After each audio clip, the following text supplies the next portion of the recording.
Bon, ben, je vous propose de commencer. Comme on est en petit comité, hein, on peut se permettre de faire un petit tour de table, comme ça on voit un peu qui on est. Et puis on laissera ensuite la parole à Corinne Echen pour sa présentation préliminaire. Voilà, donc je ne sais pas, vous pouvez peut-être commencer par le fond. Ah, les mauvais élèves là du fond. De parler suffisamment fort puisqu'il y a une personne au moins qui est connectée. Okay. Le micro est là juste derrière. Oui, il n'y a pas de souci. Moi, je suis Adeline Pomard des Masters 2 des TAE, développement du territoire, aménagement et environnement. Et du coup, c'est ma collègue. Moi, c'est Romane Bousquet, aussi en Master 2. Et moi, en fait, je suis un peu plus atypique dans le Master parce que j'ai une formation en biologie, écologie, contrairement aux autres qui sont plus géographes et économistes. Lorraine Pascal, j'ai été bergère 5 ans sur le Cap Blanc.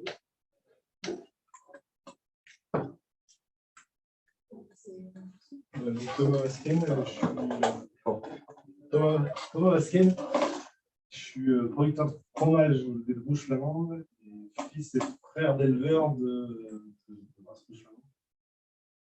Aujourd'hui, je participe directement à l'exploitation. Je fais le fromage de manière salariée.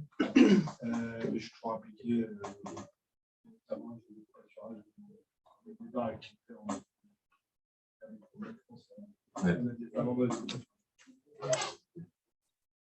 Vanier Patrick, éleveur à Arc, avec 200 brebis boulonnaises, accessoirement président de l'association Mouton Boulonnais et en charge aussi de la commercialisation des agneaux boulonnais en Savoie. François Delbande, moi je suis chargé de mission chez Julien ISA, Institut supérieur de culture alliée. Et je travaille ici sur l'agroforesterie. Je représente Julien au sein de la FAC, l'Association française des arbres de champs. René Stirnard, je travaille au Centre de ressources génétiques et je m'occupe de la conservation du patrimoine génétique depuis une quarantaine d'années dans la région, donc végétal et animal. Gérald Veillon, espaces naturels régionaux, la cheville ouvrière, je veux dire, de l'organisation du séminaire et écologue de formation. Donc Corinne Echen, moi, je suis géographe à l'Université de Toulouse. Et donc je vais parler juste après. Je travaille sur le pastoralisme et du coup sur l'éco-pâturage. Donc Irad Segalbo, enseignante-chercheur en économie à l'Université du Littoral, sur la gestion des ressources naturelles, l'eau en particulier. Merci à tous pour votre présentation. Du coup, on laisse la parole pour 15-20 minutes à Corinne Echen pour une présentation préliminaire qui viendra ensuite l'occasion de discuter, d'échanger sur ces sujets. Non, mais j'ai besoin que mon assesseur... Je pose la question pour voir si elle...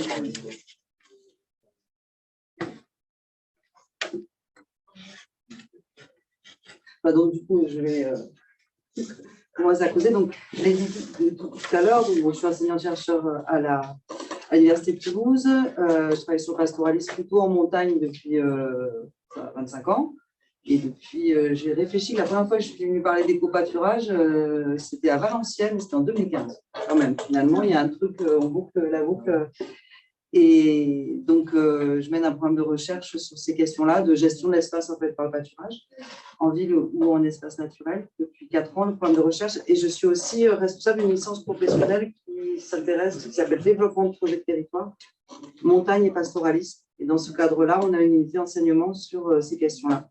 Et on a beaucoup d'étudiants qui vont en stage en dehors de la montagne pour travailler sur la gestion de l'espace par le pâturage.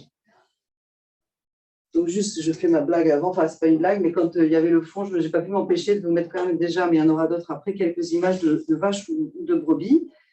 Donc, je peux dire au départ que toutes les photos qui seront là seront des photos qui sont sur le foncier public. Voilà, puisque le sujet était sur le foncier public, donc vous allez voir tout un tas en fond hein, d'images. Donc là, c'est en Bretagne. Les trois sont en Bretagne, d'ailleurs. Je n'ai pas fait attention. Et donc, dans le programme de recherche que je mène sur l'éco-pâturage et l'éco-pastoralisme, j'ai travaillé donc en Bretagne, en Vallée de la Loire, en Vendée, dans la Manche. Et je n'étais pas venue dans les Hauts-de-France. Et là, je viens de faire 3 jours. Depuis lundi, je découvre. Donc, j'ai fait le diaporama avant, mais il y aura peut-être des petites incises pour faire part. Mais c'est un peu à chaud, là. Hein. Je n'ai pas encore eu le temps d'analyser plus que ça. Donc, l'intervention, comme le titre, je pensais la faire vraiment sur comment ce foncier public. Alors, vous allez voir, moi, je parle beaucoup de pastoralisme, ou non, mais on verra. Peut être un levier, en tout cas, pour intégrer l'élevage dans un projet de territoire, on peut dire ça. L'élevage-herbage. Donc, j'ai prévu 3 temps. Un premier, quand même, je vais vous proposer, moi, des éléments de définition que j'ai travaillé dans la recherche sur la différence entre éco-pastorisme et éco-pâturage. Vous ne parlez que d'éco-pâturage. Je ne viens pas pour vous dire que vous avez tort. Très bien, si ça fonctionne, mais pour dire que derrière, il peut y avoir des pratiques qui sont un peu différentes dans ce que vous appelez éco-pâturage. Et certaines fois, il y a des choses qui relèvent plus pour moi de l'éco-pastoralisme. Donc, de voir comment le foncier public peut être une ressource, et puis les points de vigilance, d'après moi, hein, et les facteurs de réussite. Alors, le pâturage, la différence que moi je fais, enfin, pas que moi, hein, les gens qui travaillent sur le pastoralisme, entre pâturage et pastoralisme, le pâturage, les éleveurs le savent bien, c'est juste le fait que les animaux prélèvent leur nourriture directement en broutant. Donc, c'est une pratique, le pâturage, un mode d'alimentation. Et puis, du coup, par extension, c'est les surfaces sur lesquelles les animaux se nourrissent directement en broutant. Le pastoralisme, c'est un peu différent. C'est une forme de pâturage puisque les animaux broutent, mais c'est une activité d'élevage qui valorise des ressources qu'on appelle semi-naturelles, les gens qui travaillent dans le pastoralisme, ou des ressources spontanées. C'est-à-dire, donc là, il y a plein d'exemples, hein, un peu partout. Il y a quand je verse, souvent dans le Var en haut, il y a des territoires de montagne, vous voyez, des marais, des landes littorales. Dans tous les cas, en fait, c'est de la végétation naturelle, mais on préfère dire semi-naturelle parce que cette végétation est ce qu'elle est, parce que depuis, des fois, le néolithique, il y a des troupeaux qui viennent dessus. Donc, on a des types de milieux qui sont vraiment liés à la présence d'animaux renouvelés, mais on n'a pas de pratique. Ah bah tiens, là, celle-ci, c'est Pays Basque. Donc, voilà, on va avoir un certain nombre de types de milieux comme ça, qui vont être des milieux pastoraux. Et donc, on va avoir des systèmes d'élevage pastoraux qui utilisent soit à 100%, soit pour une partie du cycle fourrager, ces espaces-là. Donc, du coup, c'est ce qui m'amène après à distinguer éco-pâturage et éco-pastoralisme. Donc, la première chose, c'est la question du préfixe « éco », hein, qui, moi, me pose question, enfin, en tout cas, qui convient d'interroger, c'est-à-dire que on parle d'éco-pâturage ou d'éco-pastoralisme, mais finalement, c'est une question, selon moi, pas de pratique, mais d'intention. C'est-à-dire, quelle est l'intention première de la pratique? Est-ce que c'est d'entretenir l'espace ou est-ce que c'est d'abord de produire? Un éleveur pastoral de montagne, il entretient l'espace, mais il ne parle jamais d'éco-pastoralisme. Et d'ailleurs, les gestionnaires d'espace non plus. Souvent, les éleveurs pourraient parler spontanément plutôt de pâturage ou de pastoralisme, et les gestionnaires d'espaces naturels d'éco-pâturage ou d'éco-pastoralisme. En tout cas, d'après moi, ça pose cette question-là, et se dire que les pratiques sont. C'est pas une pratique différente, l'éco-pastoralisme, pour l'alimentation des familles. Donc, moi, je propose, mais c'est un petit peu schématique là, mais je n'ai pas beaucoup de temps, de garder plutôt éco-pastoralisme pour une activité de gestion de l'espace par les herbivores, mais dans des milieux qui offrent des ressources spontanées. Et l'éco-pâturage plutôt sur des espaces verts. Alors là, j'ai mis parc jardin. Avec les photos, là, on voit bien une différence un petit peu tranchée. Mais ça peut être aussi des délaissés urbains. Ça peut être, je ne sais pas ce que vous avez, des contours de stations d'épuration, des choses comme ça qui ne sont pas des espaces naturels. Enfin, naturels.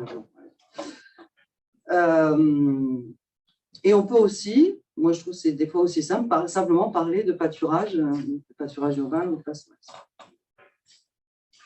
Ça, mais ça marche très bien pour vous hein, de parler d'éco-pâturage. Mais par exemple, dans ce que j'ai pu voir sur ces 3 jours, dans certains cas, dans les marais ou sur le Blanc-Nez, pour moi, on est vraiment sur du pastoralisme. Et dans d'autres cas, on a vu sur des espaces urbains, vraiment, d'un terrain d'un bailleur social, on est sur du pâturage, de l'éco-pâturage. Alors ça, je ne vais pas développer, c'était juste pour ceux qui aimeraient aller plus loin. Avec un collègue, dans le cadre de ce programme de recherche, on a fait un article qui va plus loin sur sur ces définitions et surtout qui donne un cadre d'analyse. Donc, on a proposé un cadre d'analyse. Moi, je fais de la géographie sociale, je ne l'ai pas dit, hein, je ne suis pas une technicienne de l'herbe.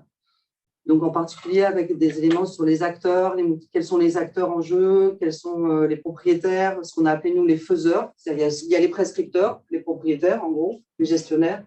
Et il y a les faiseurs, c'est vous, les éleveurs, ou des entreprises, des copâturages, etc.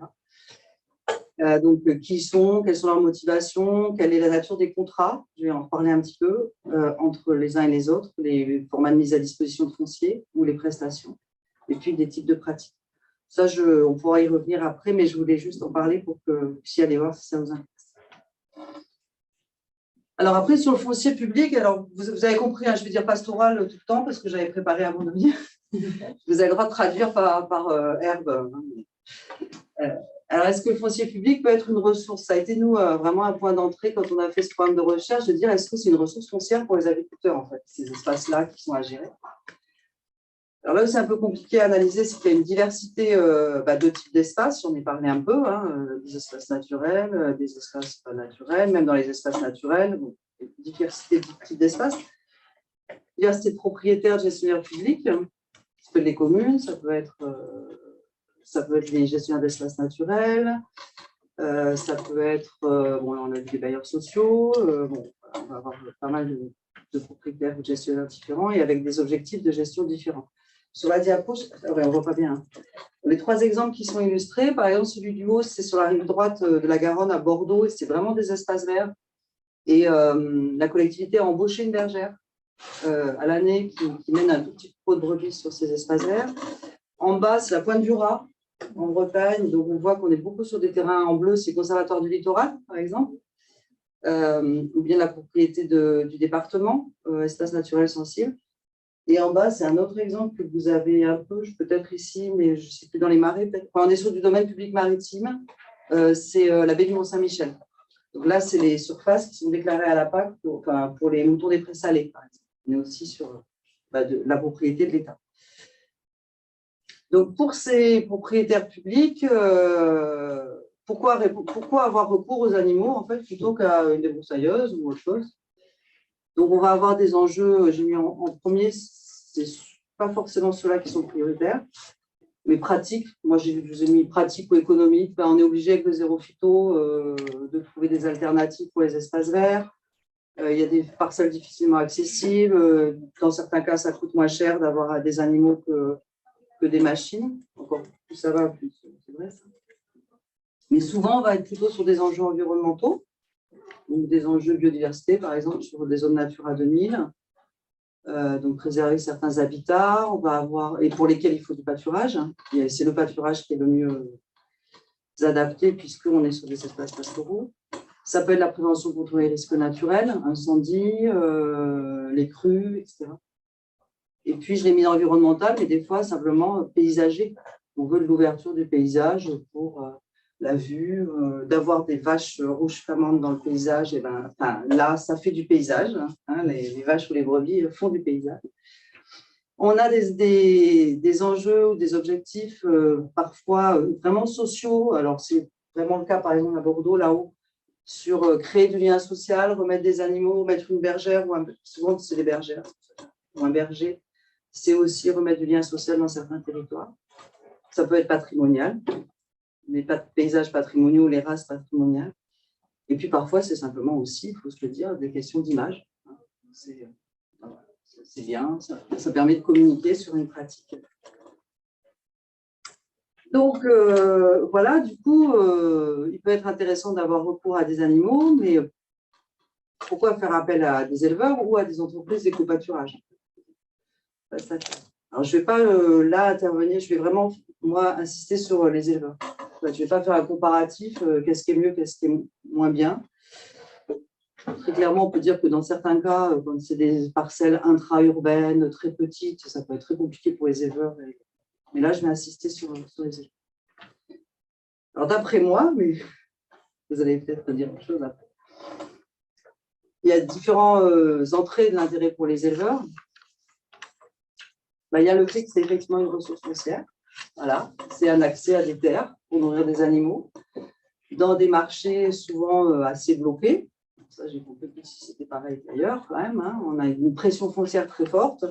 Alors, surtout, c'est vrai aussi en montagne, mais surtout hors montagne, où c'est des espaces un peu résiduels qu'on a là, sur lesquels on n'a pas pu développer de l'agriculture intensive, productiviste, je ne sais pas comment il faut le dire. Enfin. Donc, c'est une ressource foncière accessible. Alors, avant de venir ici, dans la plupart des terrains que j'ai faits, c'était beaucoup mobilisé pour des installations hors cadre familial. Vraiment pour l'installation de jeunes qui viennent, jeunes ou moins jeunes, mais qui veulent s'installer en petits ruminants, qui n'ont pas accès au foncier, qui sont hors cadre. C'est moins vrai ici, apparemment, pour ce que j'ai.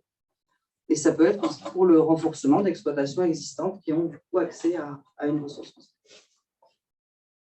Donc ça, bon, voilà, c'est le foncier pur. Après, du coup, ça donne accès à une ressource pastorale.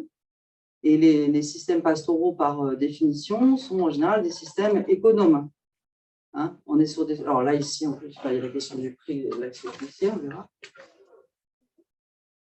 Je pense que c'est ça. J'avais changé une diapo, mais c'est pas grave. C'est pas grave, c'est là. Je le dirai. Donc, des systèmes plus économes parce que, donc, en général, on est sur des races qui ont moins besoin de traitement, on ne donne pas d'aliments, on a une ressource spontanée gratuite, pas de travaux culturaux, etc. Et là, je n'irai pas beaucoup plus loin que ce qui est sur la diapo parce qu'on n'a pas beaucoup de recul, mais peut-être sans doute des systèmes parfois plus adaptables au changement climatique parce qu'on a une ressource qui est plus diversifiée, qui fait qu'on peut avoir des zones un peu humides qui vont être un peu mieux quand il fait sec.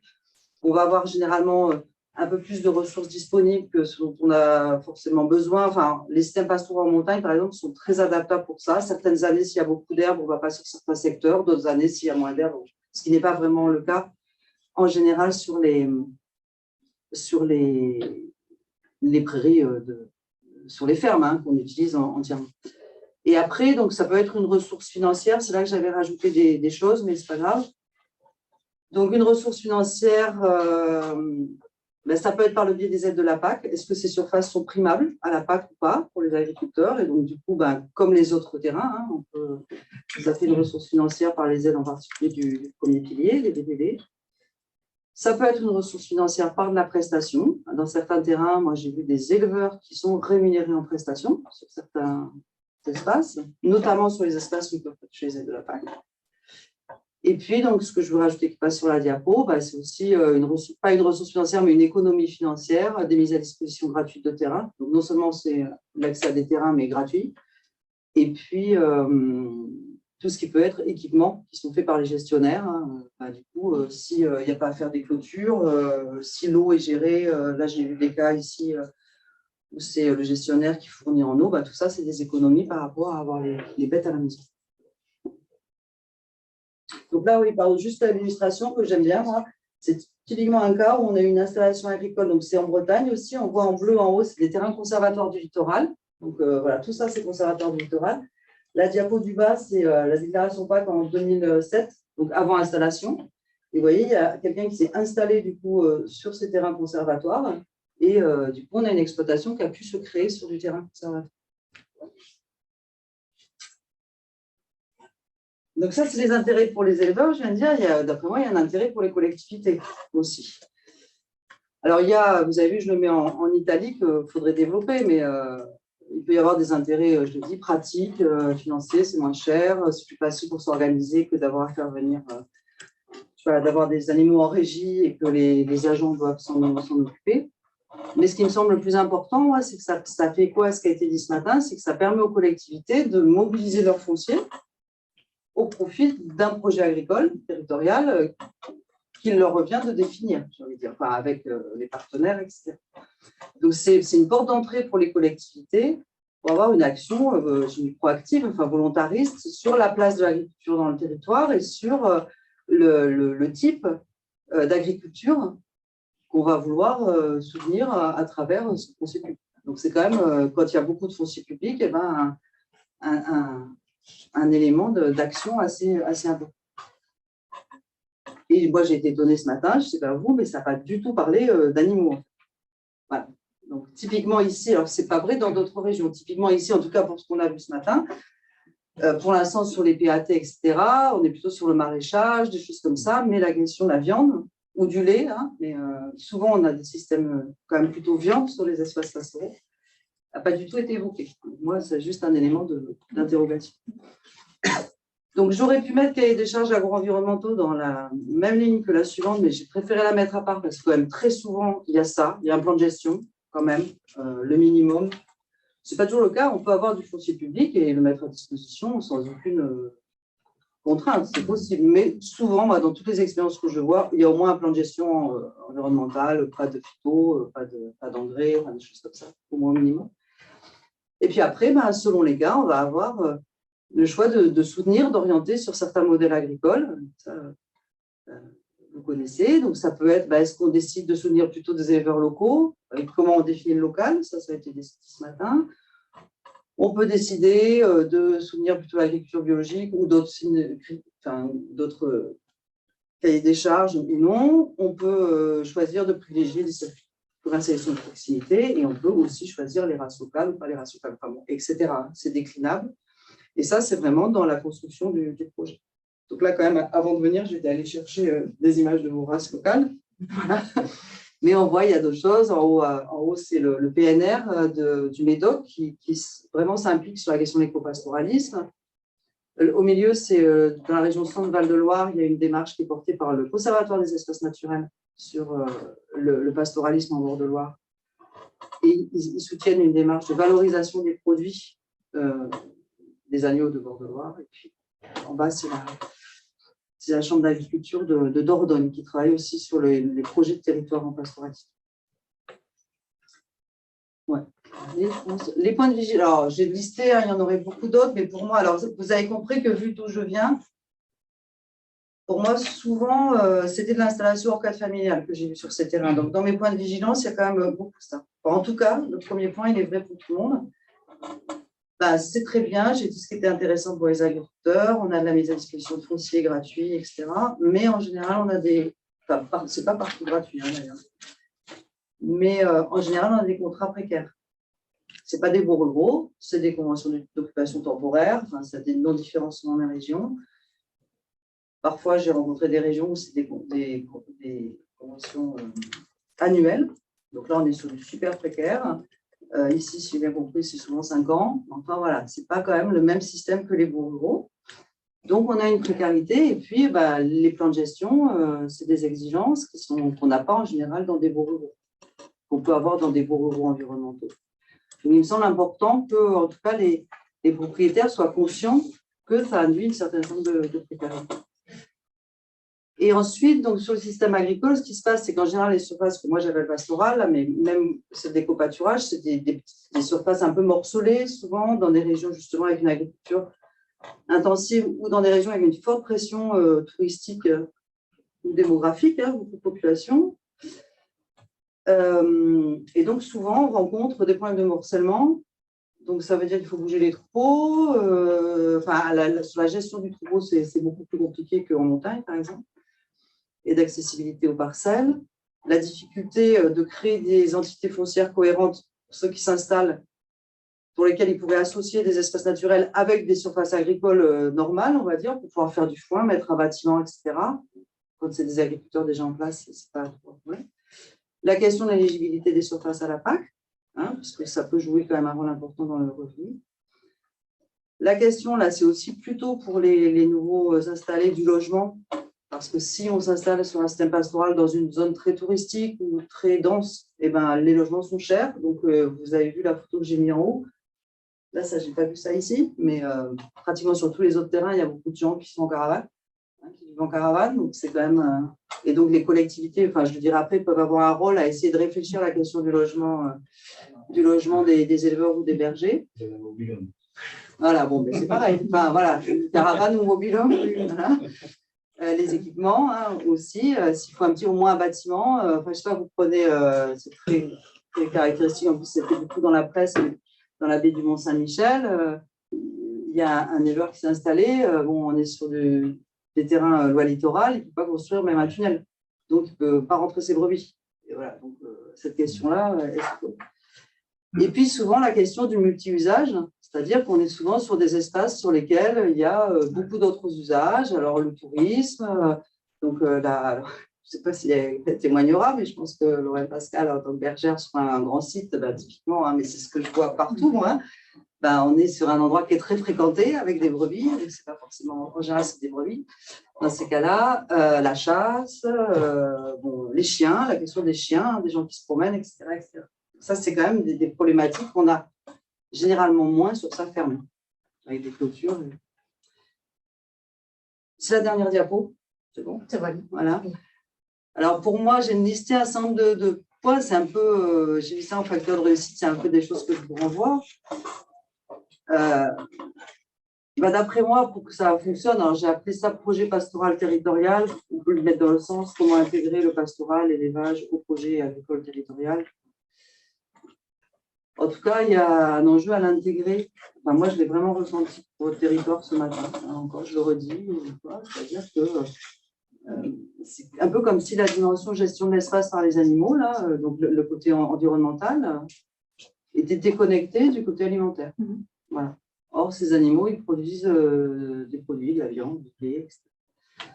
Et donc, il y a un enjeu sans doute à intégrer cet élevage sur foncier public dans le projet agricole du territoire, l'alimentaire.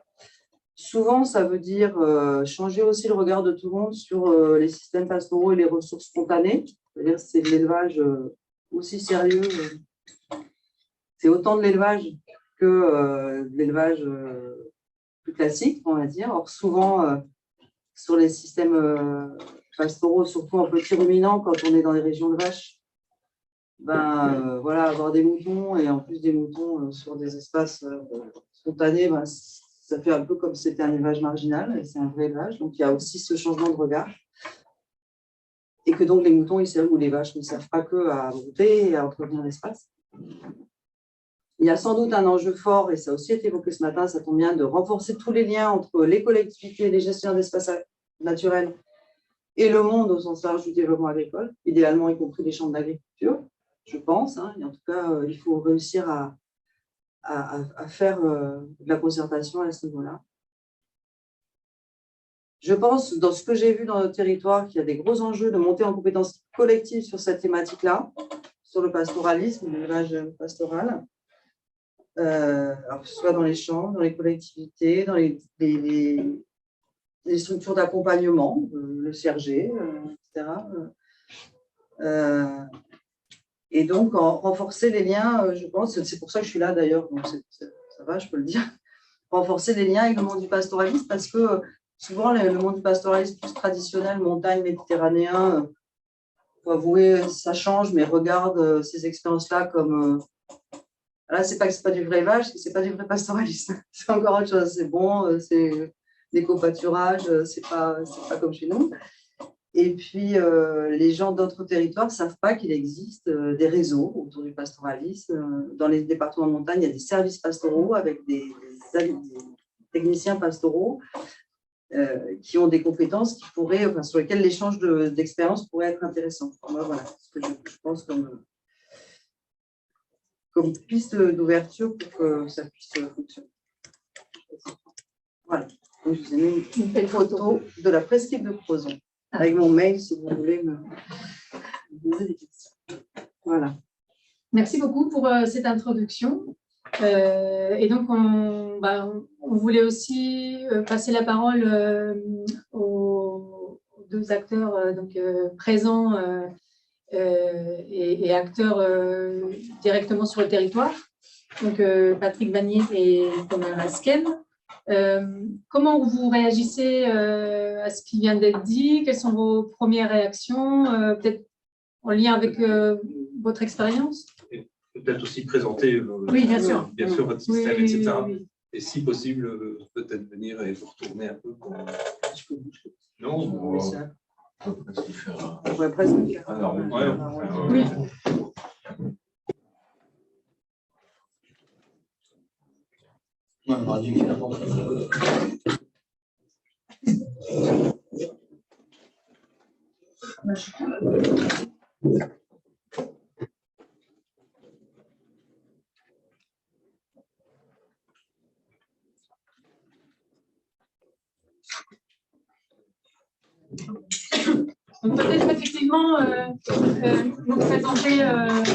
nous présenter d'abord votre activité. Je ne sais pas qui veut commencer. Présenter votre expérience. Alors, moi, je suis hors quelqu'un. Je suis installé à 40 ans. Je suis encore jardinier en 2000. J'ai eu la chance, petit à petit, enfin, j'ai des moutons boulonnais depuis en 2000. Et petit à petit, en fait, grâce aux éco-pâturages, nous on appelle ça éco-pâturage, c'est vrai que c'est pour être pastoraliste, parce que je m'aperçois que nous, dans l'Nord-Pas-de-Calais, on n'a pas cette culture de pastoralisme. Si, les anciens l'avaient. Le terme, on l'a jamais employé. On l'a jamais employé, mais on n'est pas. On en fait, en fait. C'est vrai. J'ai démarré petit à petit mon exploitation pour entretenir un verger, puis après on m'a donné un hectare de mise à disponibilité de zones naturelles, puis on monte son élevage, et puis un beau jour, il faut prendre une décision, on s'installe. Puis aujourd'hui, sur 40 hectares, j'ai eu la chance d'avoir des compensations, parce qu'on est dans le Nord-Pas-de-Calais, une forte pression aussi bien agricole que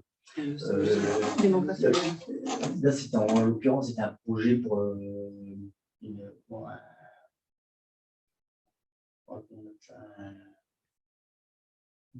un incinérateur. Donc, il fallait des compensations écologiques. Donc, j'ai eu la chance de reprendre des terres sur arc grâce à ça.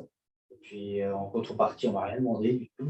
Mais la seule contrepartie, il a fallu que je remette 5 hectares de culture en herbe avec des mares. Et au final, j'exploite mes terres comme j'ai envie. Il n'y a rien, je n'ai pas de contrepartie à part d'avoir mis des mares sur ces terres-là. Et puis derrière, petit à petit, je travaille avec pas mal de propriétaires privés maintenant aussi, publics, privés. Donc en public, je travaille avec RTE. RTE, qui ils avaient des surfaces à entretenir qui faisaient broyer, donc un système avec le parc naturel, c'est arrivé. Je travaille aussi avec Smagéo, c'est toute la vallée de la Haute.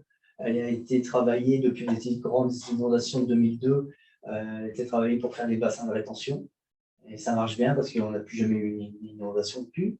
Donc, on est là avec les moutons grâce à parce qu'ils ont une petite empreinte sur les berges.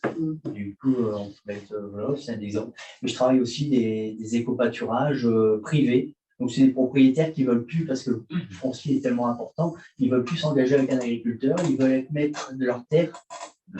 Donc, je travaille ça. Alors, moi, je sais très bien que je partirai comme tout le monde, en fait. On partira un jour, et puis, j'ai jamais vu un coffre-fort suivre un enterrement. Donc, dans ma logique, la terre ne m'appartient pas. Du coup, le principal, c'est ça soit gagnant-gagnant. C'est des herbages gagnant-gagnant. Le propriétaire s'y retrouve, moi je m'y retrouve. Et puis on signe une convention. Alors moi j'arrive à leur faire signer des conventions qui sont quand même sur 2 ou 3 ans. Donc il nous avertit 1 an ou 2 avant. On va arrêter ou voilà, puis ça marche comme ça. Tu payes un loyer? Je paye pas de loyer, ou alors si parfois on laisse un agneau, quoi. Ah ouais. Mais voilà, ça marche comme ça. Et puis petit à petit, j'ai monté mon exploitation comme ça. C'est une petite convention. Ouais, c'est un report à site. Un report à site. Alors je peux y accéder à la PAC. Souvent tout est donc c'est pas, ça se prend. Enfin, c'est aussi dans une entreprise. J'entretiens des grands talus, 6 hectares de talus dans une entreprise. C'est leur côté, le volet écologique. Donc, en fait, on sert aussi, quelle que soit la forme, que ce soit le Smagéo avec les retenues sur la rivière ou les entreprises. En fait, on leur donne, entre guillemets, du bien-être. Aussi, ça leur donne un volet écologique qui, en Nord-Pas-de-Calais, est important. Donc après, il faut savoir aussi que le mouton en Nord-Pas-de-Calais, je vous entendais dire, on est des extraterrestres. On est vraiment la dernière roue du carrosse. À la Chambre d'agriculture, c'est un mot. Ah bon, il y a des moutons. Voilà, j'ai dû avoir un nouveau conseiller, mais ça faisait, on a été 2 ou 3 ans sans rien. Voilà, c'est vraiment, mis à part. Mais bon, petit à petit, on s'est pris en main. En fait, ce qui est bien aussi, c'est quand on n'a rien et qu'il y a des éleveurs en face, ben on se prend en main nous-mêmes et puis on n'attend rien de personne. Puis au final, on arrive à s'en sortir de nous-mêmes. D'où l'association de moutons boulonnais, on est arrivé à créer une filière, on est arrivé à petit à petit à quelque chose qui marche. Il y a comme des élevages qui financièrement travaillent et qui sortent du revenu. Dans ta SAU, dans ta SAU, la surface totale que tu exploites, qu'est-ce que ça représente, les éco-pâturages? La moitié. La moitié. Ouais. Donc, tu as une moitié qui est venue avec la compensation dont tu parlais. Oui, entre autres, ouais. Puis un petit peu que j'ai récupéré à droite à gauche. Et donc, l'autre moitié, ça fait quelle surface? Je suis sur 40 hectares, je suis 20 hectares d'éco-pâturage. J'ai pas compris, les 20 hectares hors éco-pâturage, c'est quoi? C'est des baux. C'est des baux, j'ai vraiment des baux dessus. Okay. J'ai 20, sur les 40 hectares, j'ai 20 hectares de baux et 20 hectares, en gros, les 20 hectares c'est des conventions, mise à disponibilité. Et un petit peu de culture de vente aussi, ou tout est… Si, dans mes baux, j'ai 10 hectares de culture. De blé, etc. Il y a 10 hectares à la maison pour les brebis. Voilà, que je cultive en agriculture de conservation. Et les hectares en culture, c'est pour l'alimentation. Oui, je suis en parfaite autonomie. Et je pourrais augmenter mon troupeau, mais pourquoi l'augmenter? Je serais plus autonome. Alors, je suis… Et dans l'évolution, vous disiez d'abord vous avez un terrain, après d'autres. Et le troupeau, il a grandi au fur et à mesure. Il a grandi au fur et à mesure. Et puis un beau jour, il faut s'installer carrément. Et puis un beau jour, on descend son temps de travail. Et puis, en fait, c'est un équilibre. Une exploitation, de toute façon, n'importe quelle exploitation. Ce qui est vrai aujourd'hui ne se rend pas l'an prochain. Il y a 18 mois, je disais, vas-y, installe-toi en mouton, il y a de la place. Là, en ce moment, c'est plutôt morose. On ne sait pas, on n'a pas. Ce matin, j'entendais. On parlait, mais l'agriculture durable, c'est duré, mais nous, en ce moment, on ne voit pas trop loin. On ne sait pas où on va et on parle de TAT, on parle de tout. Alors, d'un côté, c'est ça, de l'autre côté, c'est… Mais au final, l'agriculture, il faut 10 ans pour monter un troupeau. Alors, on nous demande de jouer des leviers dans un… Le côté administratif, c'est facile, on a vite fait un Excel, il est vite changé. Mais un troupeau, il faut 10 ans pour le monter. Et en ce moment, ce qui est difficile, c'est quoi? C'est qu'ils n'achètent pas les agneaux? C'est un peu moins de vente, en ce moment, et puis on ne sait pas. Puis la marge, c'est la marge. Notre marge, elle est. Les circuits courts, on vend à peu près pareil. Un petit peu moins, mais je veux dire 10-15% en moins de vente, pas plus. Mais les marges, simplement les produits, tout a augmenté. Il nous faut malheureusement, il faut du gasoil, il faut, entre autres, mais ça peut être les produits pharmaceutiques, c'est tout un ensemble. Le grillage, c'est devenu, voilà, c'est tout ça qui rogne sur nos marges et au final, on a pu augmenter un prix, c'est les abattoirs. On a repris 5% la semaine dernière à Fruges. L'abattoir de Fruges, c'est 32 € pour tuer un agneau maintenant. Je veux dire. Ça commence à faire en circuit court. On est bien, on y arrive. Il restait quelque chose. Et là, au final, tout a augmenté, mais au final, on brasse pour tout le monde. Et puis, voilà. On ne va pas se plaindre non plus, ça va, mais c'est pas motivant, quoi. C'est vous qui pardon.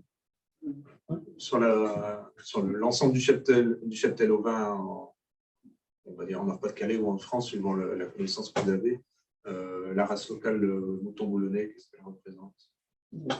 On suit au niveau de l'association, il y a d'autres éleveurs ailleurs, on suit 2500 brebis qui sont suivis par la parenté, qu'on a un arbre généalogique mis en place, tout ça, à peu près 2500 brebis. Bon, ça fait 20 ans que je suis dans l'association, c'est à peu près stable.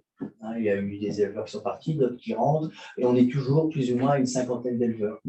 Mais si on représente par rapport au Nord-Pas-de-Calais, je ne peux pas vraiment vous le dire. Je n'ai pas vraiment les chiffres. 50%, 20%. Non, on est à moins que ça, on est à 5% peut-être, pas plus. Mais on arrivait avec, quand on était en race sous-effectif, avec les gestionnaires, on arrivait à leur faire mettre en avant, par exemple, c'était au Club Landais, au démarrage, il fallait une race locale. Au démarrage, après, le parc naturel demande toujours une race locale avant une autre race. Et c'est, pour un politique, c'est bien plus parlant de faire travailler les races locales. Voilà. Et en termes de valorisation, est-ce que vous arrivez à valoriser, parce que vous dites les coûts, les coûts augmentent, et donc est-ce que vous arrivez à répertorier ces coûts, à répercuter ces coûts une partie par le tarif qu'on a dû augmenter, mais il y a un acheteur, un vendeur, hein, et puis l'acheteur il revend aussi derrière parce qu'on vend directement aux boucheries. Et derrière, faut on le voit bien dans les ventes en ce moment, ce sont tous les systèmes, les boucheries traditionnelles qui souffrent. Dans les grandes surfaces, ça va, ça tient. Ça tient parce qu'ils ont un mode de travail qui est différent. Puis le Covid a été vite oublié. C'est vrai qu'on ce matin, j'ai encore entendu, c'est vrai qu'on venait nous voir et il y avait passé ici, il y avait passé de là, et puis c'est comme la sécheresse, hein, dans 3 mois, tout le monde a oublié, tandis que nous, l'an prochain, c'est pas que si on sera encore dedans, parce qu'il y a des reports. Moi, j'ai 65% de brebis pleines au lieu de 85 d'habitude. Vous voyez, il nous avait dit au mois de juillet. Donc, il y a un report. On a remis les brebis, au lieu d'en avoir une centaine, on a mis 150 au milieu maintenant, on va avoir plus d'agneaux. Puis, c'est tout un. Et ça, les gens l'auront oublié d'ici là. Et le fait de vendre une race locale, ça donne une plus-value sur le coût de vente par rapport au... Non. Malheureusement, mouton, on est confronté complètement à toujours. Il faut arriver à un prix qui soit décent pour l'éleveur, mais qui soit aussi en phase avec le marché. Parce qu'il y a toujours une référence, le gars, il va aller voir ce qui se passe sur les cours nationaux. Alors, maintenant, qu'on a nous, c'est pas bien, mais il est lourd.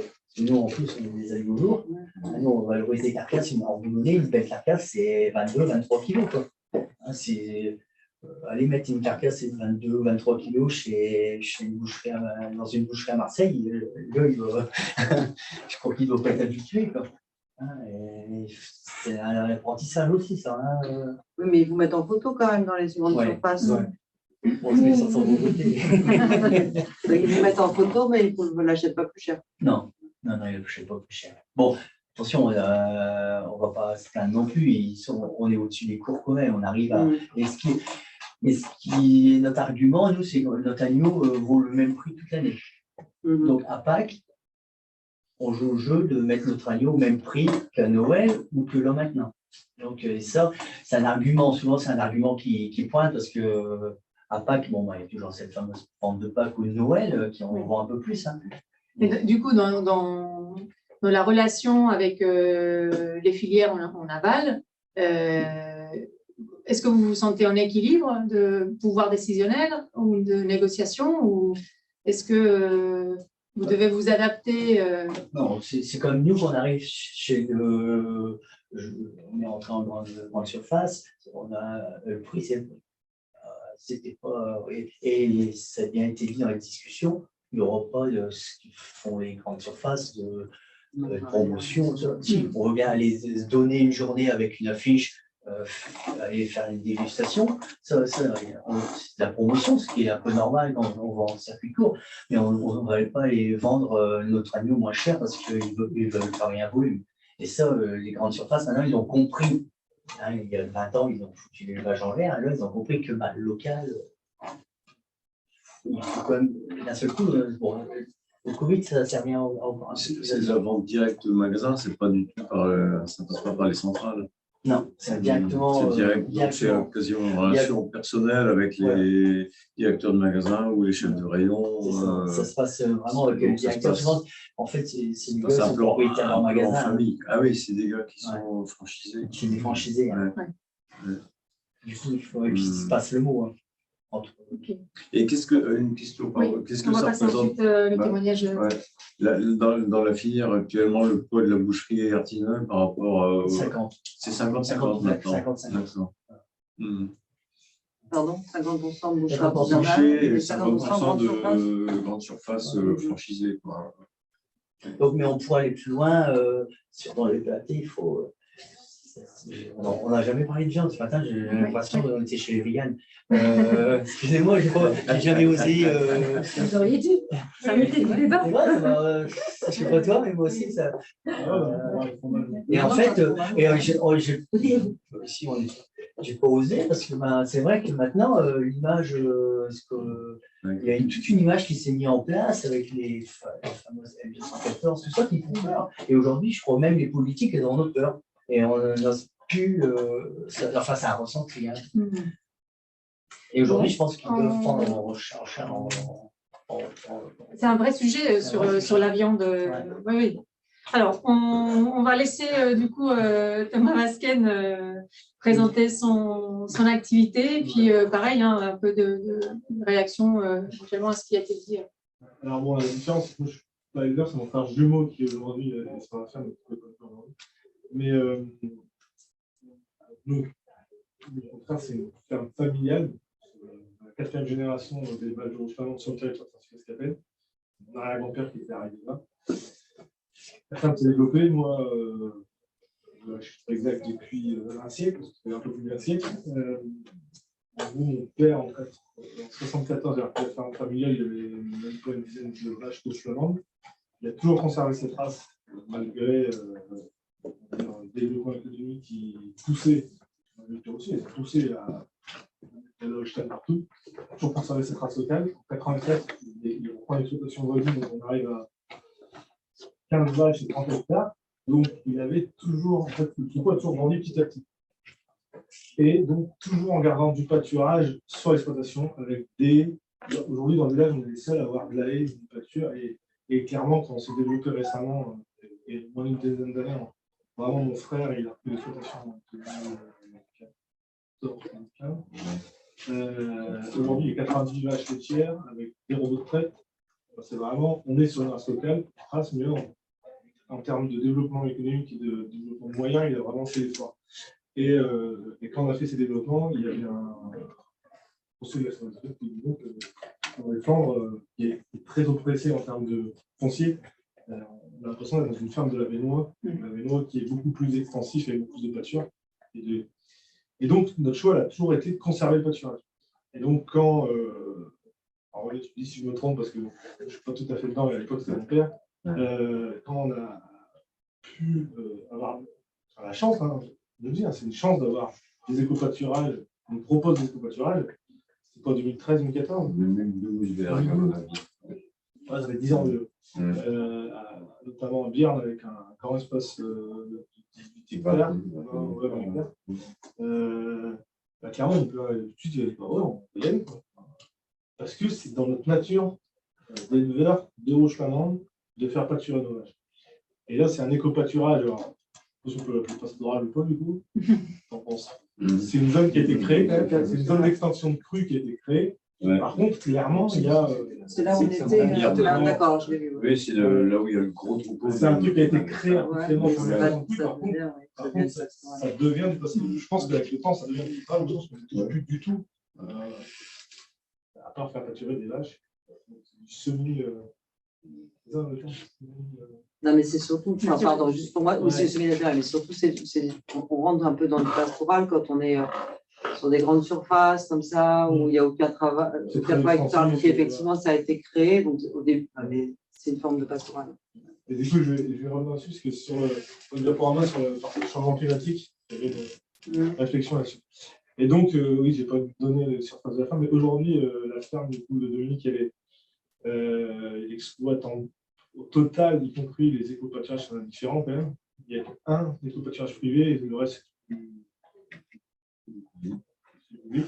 Il y a un éco-pâturage d'1 hectare, et c'est intéressant aussi, ça, c'est 1 hectare qui est sur le territoire Saint-Sylvestre. Une famille qui a racheté un corps de ferme, il y a 1 hectare de terre autour, qui est de la pâture, c'est toujours de la pâture, elle a dit, bah, mais des vaches, pareil, on ne paye rien pour ça, et aucun intrant, voilà, c'est du naturel.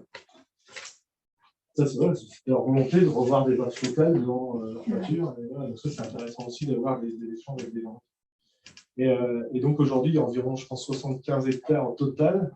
Il y a un peu plus de 50 hectares en beau, on va dire classique, où on a dedans ouais, moitié. Ouais, 20-25 hectares de pâture et on cultive 25-30 hectares. Principalement, pas tout même, il y a quand même 10 hectares qui sont dédiés à la culture de vente, des chauffeurs pour l'entreprise annuelle. Et tout le reste, c'est pour alimenter les vaches. Seulement une douzaine d'hectares de maïs, tout le reste, c'est de pâturage, de l'herbe, du blé, et donc 25 hectares à peu près en écoculture. Donc si on considère l'agriculture, 25 hectares de culture et environ 50 hectares dédiés à l'herbe, dont 25 hectares de pâturage qui sont beaucoup plus extensifs. Et pour 90 vaches laitières, au total environ 200 bêtes, y compris avec les jeunes bêtes. Et je pense que l'éco-pâturage représente 60-70 bêtes en éco-pâturage par an. Enfin, bien quand on a 45. Bon, c'est surtout les génisses et les jeunes animaux, puisque ça se situe à l'extérieur de l'exploitation. Ce que disait hier Maria, c'est que ça avait permis d'augmenter les surfaces. En fait, c'est ça ce que j'allais venir. C'est-à-dire que dans nos terres, autour de la ferme, en développant en fait le troupeau, on avait l'habitude de faire pâturer nos vaches, donc forcément on a besoin d'espace. Et comme il y a un foncier qui est très cher, aujourd'hui c'est 15 000 € la rue des bails. On parlait ce matin avec il y a ça chez vous, hein. Il y a plus de bails qui se payent. Ouais. Et sans être propriétaire, on paye 15 000 € aujourd'hui, hein, encore plus. Et du coup, s'agrandir, ça va être compliqué parce que s'agrandir pour mettre des pâtures, c'est un titre et du lait, c'est trop plus cher aujourd'hui peut-être, mais voilà, donc c'est difficile. Et donc, les éco-pâturages nous ont permis d'agrandir le troupeau en gardant, c'est-à-dire on a transformé des champs juste autour de la ferme en pâture pour faire pâturer les vaches laitières qui, elles, sont obligées de rester à l'état pour être traitées. Du coup, on arrive à garder une proportion d'herbe équivalente dans la ration, voire continuer de l'augmenter grâce à des rotations, notamment grâce aux cultures qui se mettent que quelques mois en terre. Donc on arrive à mettre de l'herbe en période d'hiver, qu'on récolte au printemps et qu'on stocke pour donner en hiver. Donc on a aujourd'hui dans nos rations moins de 50% de maïs, ce qui est important pour nous, notamment avec la race qui valorise de l'herbe. Et tout ça, c'est grâce en fait, à l'accès à l'éco-pâturage qu'on a réussi à mettre ce système en place qui fonctionne bien.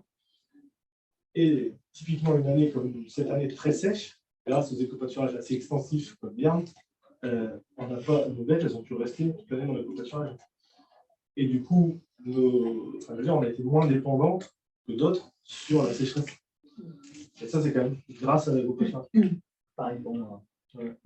Parce que ces éco-pâturages, il y a un accès à l'eau, et ça c'est vital. Accès à l'eau plus extensif, du coup, les vaches en sèche. On met jamais l'intrant. Donc, l'accès à l'eau, donc oui, ça n'a pas besoin de promener de l'eau. Donc c'est quand même. Et du coup, sur les enjeux climatiques, ce que je me dis, c'est que des éco-pâturages comme ça permettent de manière extensive à nourrir les animaux, malgré des temps plus secs, on arrive quand même à fonctionner de manière quasi normale. C'est pas tout à fait vrai, parce qu'on a quand même. Voilà, mais c'est quand même. Je pense que c'est vraiment intéressant pour le futur. C'est vrai qu'au plus, nous aujourd'hui, demain, il y a encore. Là, cette année, je crois qu'il y a encore un éco-pâturage Capuse, avec le tirage de la carte, cette année. Et du coup, quand il y en a qui se présentent, après, c'est un système pour avoir à l'exposition. Et c'est vrai que les races locales, elles ont été quand même privilégiées. Enfin, pas partout encore, mais quand même. Pas mal, il me semble. Pas assez pour moi. Pas assez, je suis d'accord. Et c'est vrai qu'il y a des produits, on pourrait faire des bœufs avec pâturage pour faire de la viande sur la race flamande, parce qu'elle valorise très bien la viande aussi. Enfin, il y a au fur et à mesure d'excellence qui existe et il y a encore des choses à faire. Mais donc, l'éco-pâturage, elle a une vraie part dans le développement des races locales. Et en termes de contrepartie, est-ce que vous êtes, on ne vous demande rien, entre guillemets Non, alors dans les éco-pâturages, on doit entretenir, en fait, typiquement un bière, mais dans d'autres pareil. Ils ont mis en place des clôtures et on doit les entretenir. Voilà, c'est vrai qu'il y a un truc comme bière, mais ça fait des hectares. C'est quand même au moment, là c'est assez récent, donc c'est là. Mais c'est normal. Mais sinon, non, il y a une contrepartie financière. Et vous les avez à la PAC, vous savez ça? Ça va faire quasi tout. Je crois que le dernier morceau, la tuile, il n'y avait pas de DPE dessus. Ça, non, mais sinon, quasiment tout les à la PAC.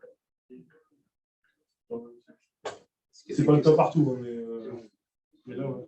Et juste pour accrocher sur quand il parle de son frère, il peut parler de lui aussi, parce que non, ça veut dire qu'il est responsable d'une fromagerie où il utilise le lait en termes de valorisation, et c'est peut-être intéressant pour revenir avec le pâturage.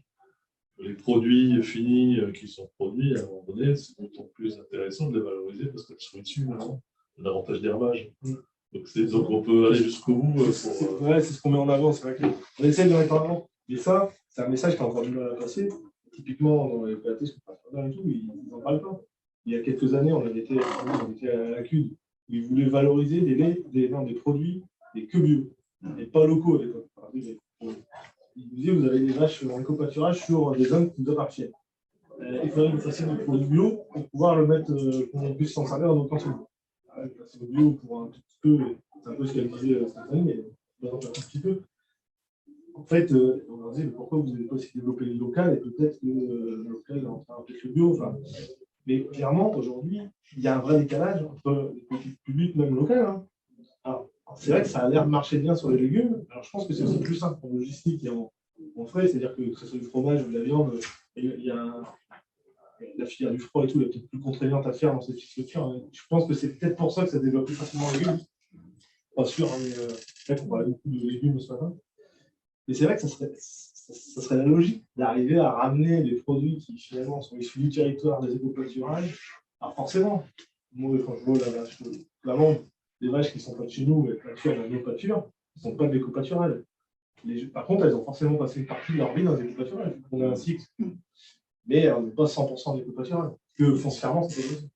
Le foncier ne le permet pas. Oui, mais c'est pas un problème. Non, mais la discussion qu'on avait avec les plus, je me rappelle de ça il y a quelques années, c'était quand même, ils étaient très orientés sur le bio. Sur le bio, puis il faut que ça soit nos pâtures. Du coup, être 100% sur les coopératives, elles sont bio. Mais c'est partie de leur vie. Bah, et ça, les limites foncières, clairement, nous, on est, alors, je ne veux pas dire malheureusement, mais on est dans un système aujourd'hui dans les Flandres où il y a énormément de pommes de terre, et ça trace de prix vers le haut. Des terres, et du coup, si tu as l'herbagé là-dedans, c'est du mal. Je pense que le prix du foncier ne va jamais baisser parce qu'au nord, on a la Belgique, où on a des terres qui sont entre 50 000 et 70 000 euros l'hectare.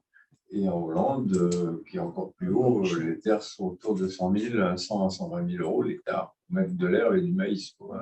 Et ici, à l'achat, ils sont à combien pour avoir un ordre d'idée? À l'achat, ils sont à 20, 22 000 euros. Voilà, 5 000 dans les plus chers dans les Flandres. Voilà, 22 000 euros. Libre d'occupation. Oui, libre d'occupation, 25 000 euros. Donc, c'est la moitié de la Belgique, et la Belgique, la moitié de la Hollande. Et comme la Hollande risque de prendre un peu l'eau avec le réchauffement climatique, la pression foncière va encore augmenter parce qu'il y aura des terres qui seront plus cultivables. Et donc. Si le système change un peu, mais tant qu'on est dans ce système-là, en effet, ça changera un peu. Il y aura des terres inondées, hein, donc de toute façon, il y en aura moins. Et par rapport aux collectivités, quelles seraient, selon vous, est-ce que vous êtes limité par les collectivités? J'entendais donc parfois le prisme un peu trop restreint de certaines, ou est-ce qu'elles proposent des… Sur l'éco-pâturage, je pense que globalement ça va. Roger sera exactement pour la collectivité, parce que nous, là, en gros, on a des éco-pâturages, un gros avec le département, deux avec la CUD. Et Lausanne aussi, un petit peu. On a deux, trois avec Lausanne, et un en privé, et un directement avec la L'île de Berg. Donc, non, en fait, ce qu'il y a, c'est que nous, par rapport à notre situation à Saint-Hilaire, c'est vrai qu'on est plus tiré vers le littoral vers Dunkerque, en gros, alors qu'autour de chez nous, c'est vrai que dans le… Et c'est marrant parce qu'ils ont initié ça beaucoup plus en amont dans des zones qui sont plus reculées. Et nous, on y a été parce qu'on était à l'époque un peu les seuls à avoir envie de le faire. Et on aimerait bien avoir des terres plus proches en éco-pâturage, et ça, on ne trouve pas. Pourtant, il y en a qui appartiennent à les collectivités, elles ne sont pas encore toutes à fond pour y aller, alors que clairement. Il y a pas d'autres gens dessus. C'est juste qu'il y en a pas. Vous n'êtes pas en concurrence entre vous. Globalement, non, je ne pense pas. Qu'est-ce qui manquerait alors? On peut peut-être voir s'il y a des questions d'abord de compréhension parmi les participants, avant d'enchaîner sur le débat vraiment sur lesquels on va devoir apporter des solutions, proposer des solutions. Les étudiantes, moi j'aimerais bien le savoir. Ouais. Alors, si vous pouvez expliquer juste rapidement ce que c'est la PAC, parce qu'on a juste regardé ce que c'était la politique agricole Oui, c'est commune, ça. et que ça venait de l'Union européenne, mais on ne sait pas trop si c'est un zonage, ou s'il y a des restrictions pour certains. En 3 minutes. Hein. Qui c'est qui explique? Allez-y, allez-y. La PAC, en gros, elle, ça a été mise en place, c'est une aide directe aux agriculteurs qui a remplacé l'aide indirecte, hein, il y a 25 en 92, hein, elle arrive en aide directe. Donc, chaque hectare est primable. Donc, chaque hectare a pris de la valeur avec ça, à cause de ça. Et donc, chaque agriculteur reçoit une somme par rapport à son hectare, une référence est de 92. Donc, voilà, ça, c'est la PAC. Donc, chaque bête, elle est primable. On a une brebis, on donne un exemple, une brebis, c'est 18 €. Un exemple concret, c'est 18 € de la PAC. Voilà, on touche. Mais c'est une compensation financière, mais qui devient. C'est pour ça que le monde agricole ne s'entend plus avec l'Europe. Parce qu'en gros, cette PAC a été mise pour aider les agriculteurs pour que le panier de la ménagère soit le moins cher possible. Sauf que. Pour revenir, c'est une histoire, c'est à l'après-guerre, en 1945, où il manquait de nourriture pour le continent européen. On a mis en place la PAC pour pouvoir, grosso modo, donner de l'argent aux agriculteurs qui ont les moyens de produire et qui produisent en quantité pour pouvoir nourrir la population. Globalement, l'histoire elle est là, et le problème, c'est qu'aujourd'hui, il y a un décalage parce qu'on a demandé aux agriculteurs de produire. C'est pour ça aussi que les agriculteurs, ils ont en tête, il y en a encore beaucoup, les anciens, mais même encore des jeunes. Pour eux, il faut produire, parce que c'est ce qu'on a demandé pendant des décennies aux agriculteurs. Et aujourd'hui, on se retrouve à leur dire, allez, produisez moins, mais produisez mieux. Mais la PAC, elle est encore corrélée beaucoup à la production. Elle se décorrèle notamment avec des réformes de la PAC et des primes sur l'herbe qui avaient pas avant. Enfin, c'est très, très complexe. Même nous, on a du mal à s'assurer ça. Peut-être ce qu'on peut obtenir, c'est que la PAC, je sais plus, parce qu'on a anticipé, du coup, c'était mis en place en 62, donc c'est le truc, donc pour produire. Aujourd'hui, dans les grandes productions qui sont l'élevage, surtout en viande, encore plus en viande pour les, mais quand même, et ou les céréales et tout ça, c'est dans les Pyrénées, c'est 100% du revenu des agriculteurs. Vous, je ne sais pas, ici, 80%, 90%. Nous, sur notre ferme, c'est les choux-fleurs. Voilà, c'est ça. Sans les choux-fleurs, c'est 100%. Voilà. Donc, en fait, aujourd'hui, l'agriculture, elle existe. Après, c'est différent sur certaines petites productions. Toutes celles qui n'ont pas de surface, c'est les abeilles, par exemple, eux, ils n'ont pas d'aide de la PAC. Enfin, mais sinon, l'agriculture vit par les aides de la PAC.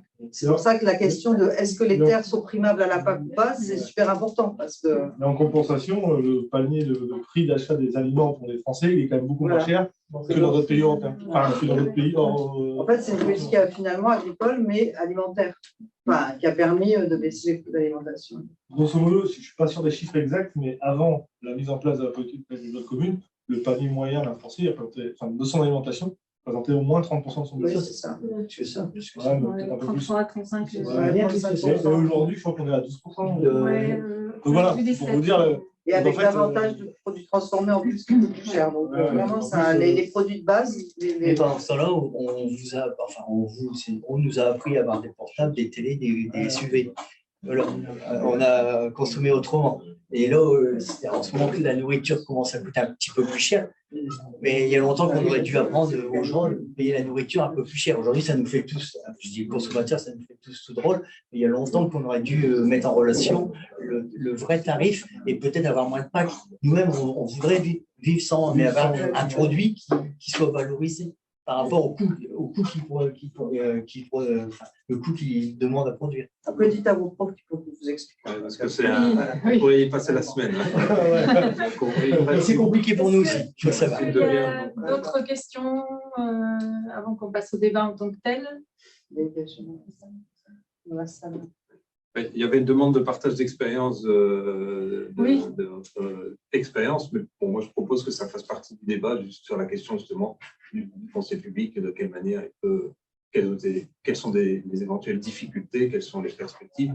On ne l'a pas dit, mais on doit produire quand même des recommandations à la fin de l'atelier pour qu'elles soient présentées à la séance plénière encadrant nos recommandations sur ce qu'on ne veut plus voir, des dispositifs qui ne fonctionnent pas, qui doivent fortement évoluer, etc. Et surtout, qu'est-ce qu'on devrait voir apparaître. Bon, alors, on a bien compris, il serait bien que le PPAT parle de viande et de fromage. Ça, c'est, je pense, une des premières attentes qui a été très clairement exprimée. À justifier aussi, c'est qu'on nous laisse, en tant qu'éleveur qui entretiennent des espaces, qu'on nous laisse gérer notre troupeau comme qui puisse produire. Parce que j'ai eu des gestionnaires qui mettent les moutons à certains moments, les enlever à d'autres moments, les remettre. À un moment donné, on ne trouve plus notre rentabilité. Donc, on doit s'en séparer. Est-ce que ce n'est pas en lien avec les différents enjeux que Mme Etchen avait présentés? Il faut savoir que les pouvoirs publics, s'ils nous donnent des espaces à entretenir, ok, mais qu'on laisse aussi l'éleveur conduire son élevage comme il l'entend. À partir du moment où ça répond peut-être à leurs attentes ou à leurs enjeux. Enfin, voilà. Je crois que la difficulté, les souvent peut-être qu'un des enjeux, c'est de réussir à se parler, en fait, parce que si on regarde justement les enjeux, ça dépend du type d'espace. Quand vous êtes vraiment sur des espaces naturels sensibles ou du terrain conservatoire, c'est logique qu'il y ait des enjeux environnementaux très forts et des plans de gestion. Par contre, je pense que parfois, les gestionnaires n'ont pas idée du boulot que c'est de bouger, d'amener de brebis, de ramener de brebis, et il faut la bétaillère, et machin. Et je pense, voilà, moi, il me semble, je vous donne mon avis, que dire comme recommandation qu'on puisse faire ce qu'on veut, ça va être compliqué parce qu'ils ont des objectifs. Enfin, voilà. Par contre, qu'il y ait davantage de dialogue et de co-construction du plan de gestion, moi, dans les expériences que j'ai vues là où ça marche plutôt bien, c'est vraiment de la co-construction du plan de gestion. C'est le gestionnaire, il va voir l'éleveur, il dit bon, bah, pour toi, qu'est-ce qui irait bien? Ah ouais, mais si... Et puis du coup, il explique à l'éleveur, ouais, mais si tu fais comme ça, moi, ça ne va pas aller parce que je ne sais pas quoi, il y a telle espèce d'orchidée ou tel autre truc. Et du coup, ils discutent ensemble et tout le monde comprend. Mais il prend en compte quand même les contraintes de l'éleveur. Parce que je pense que votre plus grosse contrainte, c'est de déplacer des lots d'animaux. Oui, ou c'est les dates, je pense que devoir intervenir sur des prairies avec des animaux au mois de juillet, faire de la fauche au mois d'août, parce qu'il a fallu respecter des cycles de végétation ou des cycles d'animaux, etc. Parfois, ça ne vaut pas le coup du tout de faire de la fauche au mois d'août. J'ai refusé des espaces à fauche, moi, parce que c'était des fauches pas avant le 20 juillet. Le 20 juillet, l'herbe ne vaut plus rien. Autant acheter de la paille, mais c'est bien. Ou faire un échange paille-fumier, ça revient pareil. Si la parcelle elle est près de chez vous, à l'arrière, c'est pour faire de la paille. Non, si elle est gratuite. J'aime autant aller chercher la paille chez le voisin et puis je leur donne les remorques de fumier. Au niveau taf. Les fauches tardives, très tardives, surtout avec des végétations parfois dures. Non, mais bien sûr. Non, mais faire le point juillet ou fin août, dans le sud, on n'en fait pas. Si, il faut la deuxième tour. La solution de façon. Donc, des lieux pour se parler, pour co-construire, pour communiquer finalement. Qu'est-ce que vous ne voulez plus? C'est des choses plutôt positives, hein, des perspectives. La question de la mise à disposition du foncier, avec des types d'occupation très précaires, etc., mais en parallèle la plupart du temps de la gratuité. Est-ce que c'est des choses qui peuvent évoluer pour garantir une maîtrise de votre foncier, des surfaces en gestion? Il est vrai qu'on a construit notre troupeau sur du précaire. Et aujourd'hui, c'est un risque tous les jours. Donc, on comprend, du jour au lendemain, on peut le faire. C'est pour ça que c'est bien d'avoir plusieurs gestionnaires. Pour ma part, j'ai plusieurs gestionnaires. Heureusement, parce que demain, j'ai un seul gestionnaire, il m'enlève tout. Il n'y a pas un dialogue avec le gestionnaire après plusieurs années, par exemple, de situation, en disant est-ce qu'on ne pourrait pas passer à. Si, souvent, il y a une entente. Mais après, il n'y aura jamais pas signé, c'est des conventions. On peut jouer sur les conventions. La question a déjà été posée de votre côté.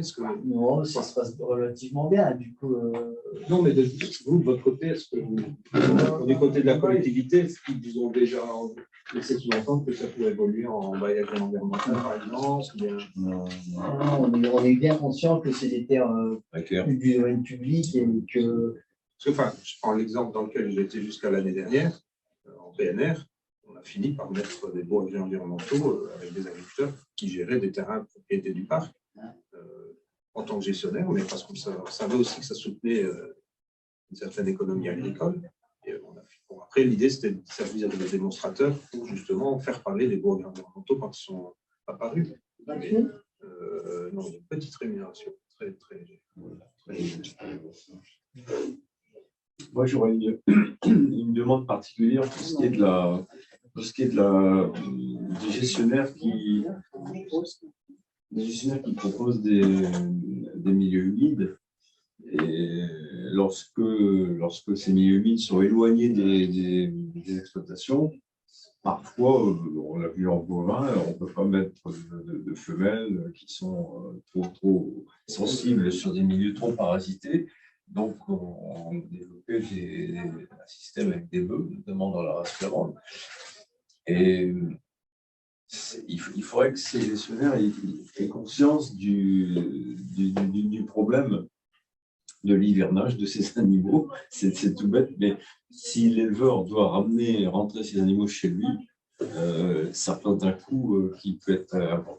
Déjà, il y a du transport, mais ça serait bien d'équilibrer avec des milieux secs, d'intégrer une réflexion milieu sec susceptible de l'hivernage pour garantir quelque part, là on ne parle pas de rémunération du tout, mais garantir la viabilité économique du système, hein, parce que c'est un peu la clé de voûte du système. Les milieux secs d'hiver, d'abord il faut des surfaces plus importantes, or ils existent. Les gestionnaires auxquels je pense, ils en ont à disposition. Parfois, ils ont été mis à disposition d'autres éleveurs ou d'autres. Et donc, ça peut pénaliser le modèle économique de la ferme. Chez vous, c'est différent parce que c'est des femelles, et donc les femelles forcément rentrent sur l'exploitation. Mais on a en Picardie des gisements de milieux humides importants, de marais, qu'on peut commencer à gérer. Et donc, il faut se donner un plan dans ce cadre-là. J'aurais fait cette diapo parce que finalement, c'est la déclinaison locale, là, chez vous, de ce que j'avais mis là. Le problème, souvent, c'est que j'ai mis faire des entités cohérentes avec les surfaces agricoles. Voilà. Souvent, les gestionnaires, et en même temps, c'est normal, c'est pas leur boulot de faire du développement agricole.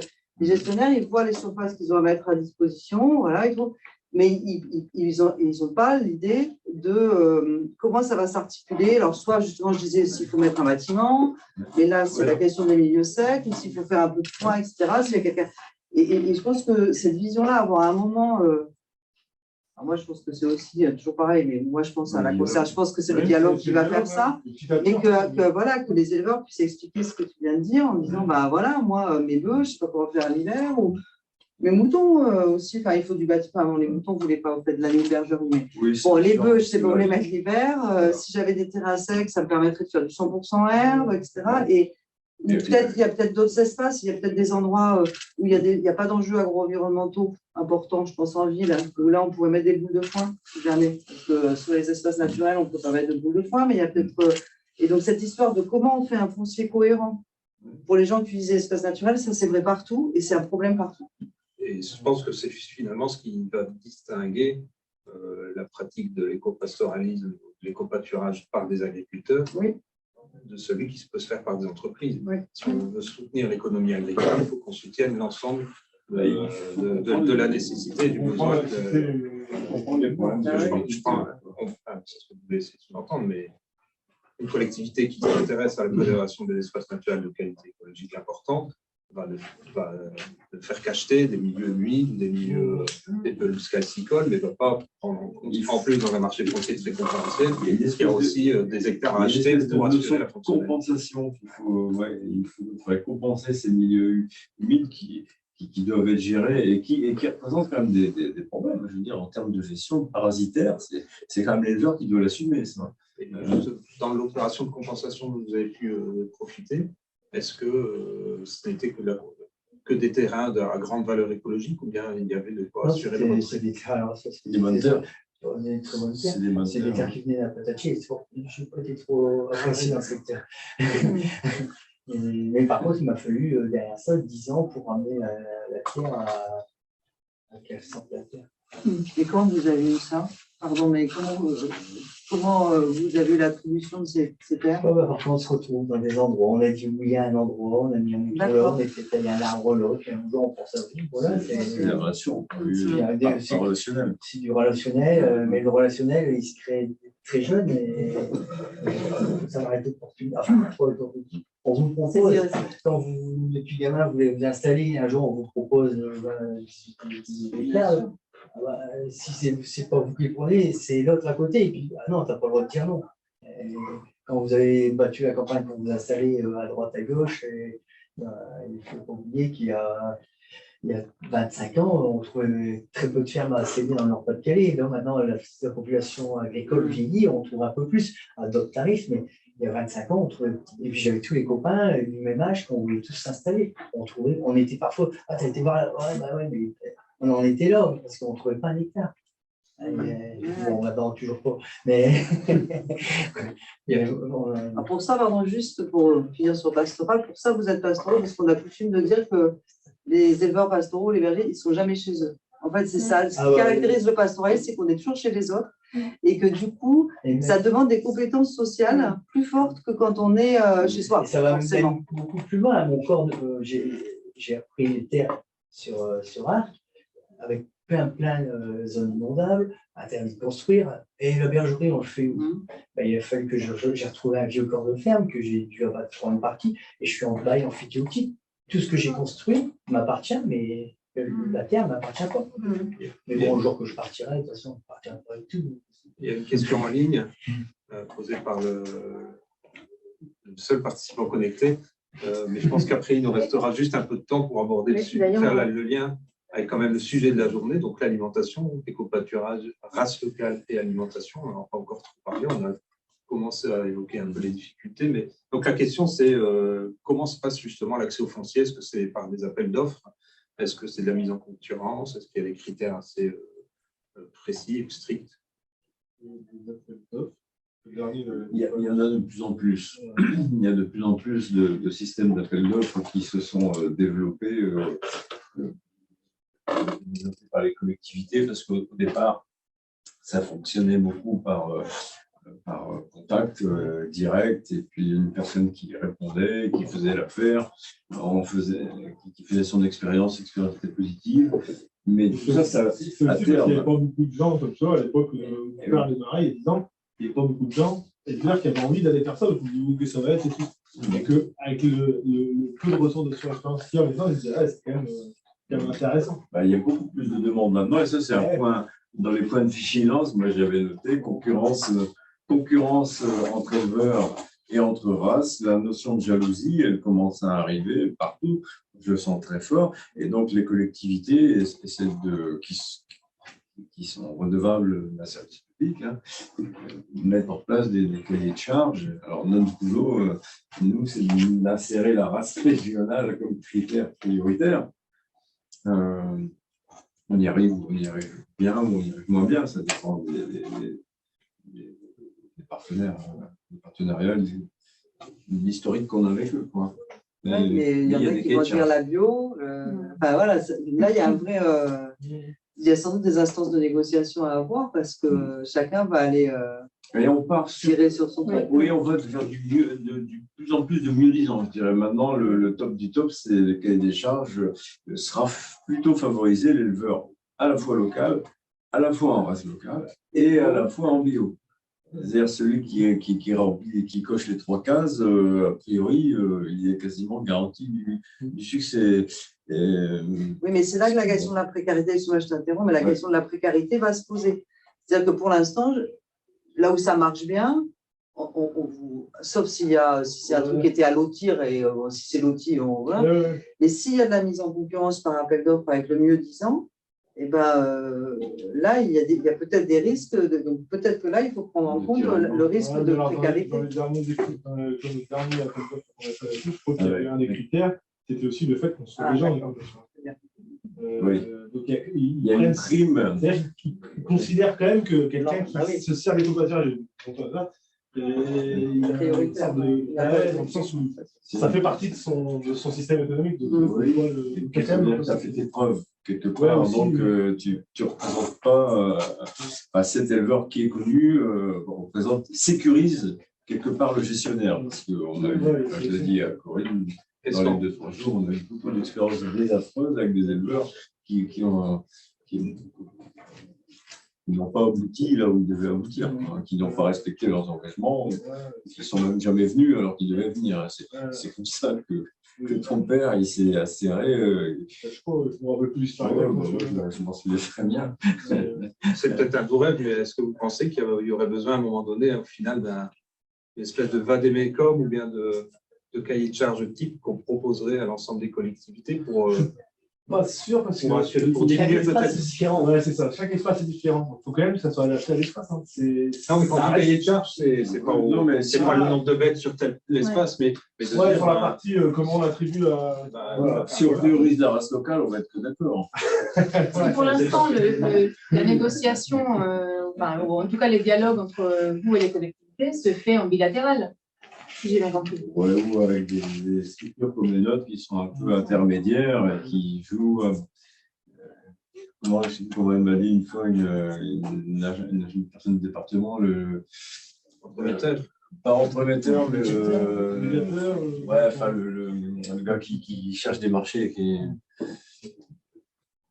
des marcheurs. Des marcheurs commerciaux de la Après, on a une sensibilité, il faut l'avouer. On arrive dans un milieu, on sait que c'est un milieu naturel.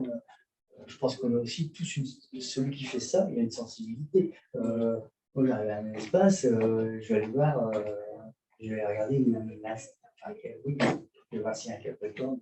On a une sensibilité écologique aussi derrière. Je pense qu'on l'a tous, du moment qu'on rentre là-dedans. On n'est pas dans le productivisme.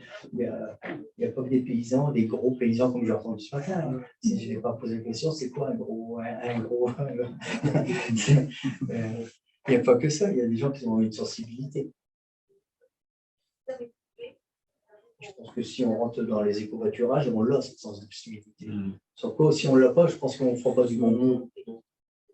C'est mon regard, ça. En tout cas, pour vous, le fait de mettre en valeur les races locales et le fait que vous utilisez un espace, un foncier public, est-ce que c'est des choses que vous utilisez pour la valorisation dans la filière? Est-ce que ça apporte, mis à part ce que vous nous avez déjà dit, ce que cela vous apporte et ce que vous apportez à la collectivité, est-ce que cela contribue à la valorisation? Est-ce que vous la question, c'est aussi, est-ce que vous y pensez et qu'est-ce qu'il faudrait… Alors, au contraire, le lait, généralement, je vais pas acheter des Danone, mais le lait qu'on met dans le fromage que je vends, et quand je passe par petits revendeurs, on va dire, des petits magasins industriels, machin, et quelques petits supermarchés en direct, un peu comme un truc, mais quand je fais quelques marchés pour expliquer un peu le produit et tout, je mets en avant que on travaille avec que du lait de rouge flamande, qui est une race locale, qui participe à l'éco-pâturage.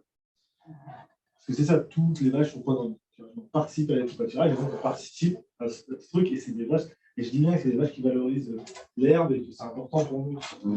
Je le mets en avant. Après, comment?